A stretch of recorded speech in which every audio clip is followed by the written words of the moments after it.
encontramos a la partida de Algoda, en casa de Tere y Javier, una familia dedicada a la cultura de la palmera y en especial al trenzado de palma. Toda una vida dedicada a la tradición lusitana. Buenos días, Tere. Buenos días. ¿Cuál es el motivo por el que os dedicáis al trenzado de palma? Pues mira, empecé como un hobby y luego pues terminé dedicándome a ello. ¿Y cuál es el proceso del que usáis en la elaboración de la palma? Pues empieza ahora por marzo o así, o a veces también antes, el encapuchado de la palmera, y luego en el mes de octubre empezamos cortando la palmera, se mete en cloro, se pasa por la balsa del cloro, luego se mete en cámaras herméticas, se quema azufre y luego ya pues por pasar el pilar o así empezamos el trenzado.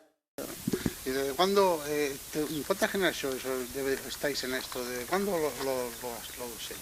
Pues yo la verdad que empecé, la primera generación soy yo, empecé a los 7 años a trenzar palma. Mi vecina sí que llevaba más tiempo, el único a mí me enseñó mi vecina, y llevo desde los 7 años y tengo 40 años, o sea, unos cuantos años ya trenzando. ¿Veis continuidad de vuestros hijos en este negocio o tradición? Como que creo que son más... Pues en los hijos sí, hay vocación de seguir la elaboración de la palma. El impedimento es que la palmera tiene muchas enfermedades y entre ellas una que le está afectando muchísimo, que es el picudo, que está estropeando las palmeras pero a pasos agigantados. Ese es uno de los principales problemas que nos encontramos. Hoy por hoy sí, yo veo el mayor problema es el picudo que vamos, estropea la palmera, no hay que yo conozca ningún veneno eficaz para poder combatirlo y una vez se ha metido en el tronco de la palmera la estropea, termina por matarla. ¿Tenéis alguna ayuda o subvenciones para paliar estos problemas? Hoy por hoy no. Tenemos que combatirlo nosotros con los medios que intentamos de conseguir en los almacenes de insecticidas.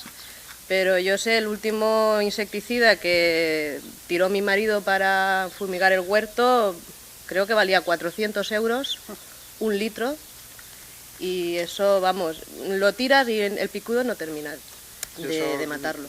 ¿Rentabiliza vuestra labor?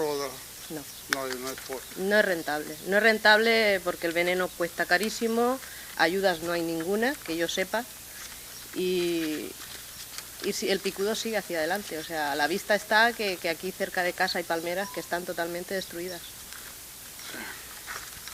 ¿Cuántas horas dedicáis en el momento del trenzado? ¿Cuántos sois trenzando aquí en casa? Pues te vemos a ti, pero creo que no eres la única que trenza en casa, ¿verdad?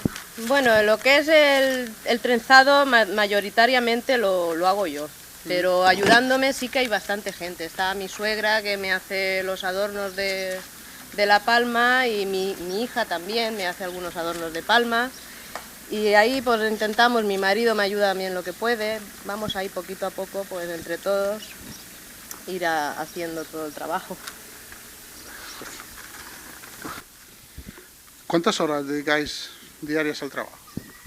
Pues muchísimas, no te sabría decir, porque yo desde que me levanto hasta que me acuesto, me suelo acostar tarde, no tengo festivos ni fines de semana, mientras es la campaña hay que echarle muchísimas horas porque es muy costoso, la elaboración lleva muchos adornos, mucho tema al trenzado, es pesado de hacer. ¿Y es rentable tantas horas de tanta dedicación, tanto trabajo? Si contara las horas de trabajo y luego viera los beneficios, no hay beneficios. Es más, no sé, algo que ya te digo, empecé como un hobby, me gusta hacerlo, a mí me relaja como la mujer que se pone a bordar o a hacer punto y a mí me ha gustado toda la vida hacerlo. ¿Dónde se vende el producto que elaboráis? ¿Lo vendéis aquí en Elche o fuera de Elche? Yo hubo una temporada que sí, vendía aquí en los mercadillos de Elche, salía a vender. Ahora últimamente los mercados han bajado también bastante, entonces ahora no suelo salir aquí en Elche a vender, hago otros trabajos para aquí, para Elche, pero la palma la vendo toda a un mayorista y sale fuera de Elche. ¿Cuál es el trabajo que elaboras aquí en Elche? ¿Es algún trabajo económico o es un trabajo más bien? Es un trabajo que realizo para el arreglo de un trono de Semana Santa para la Virgen María Santísima de la Palma, que sale de Desamparados, de la iglesia de Desamparados en el sector quinto, y sale Domingo de Ramos por la mañana, por la tarde, perdón, a procesionar. Vale, muchas gracias, Tere.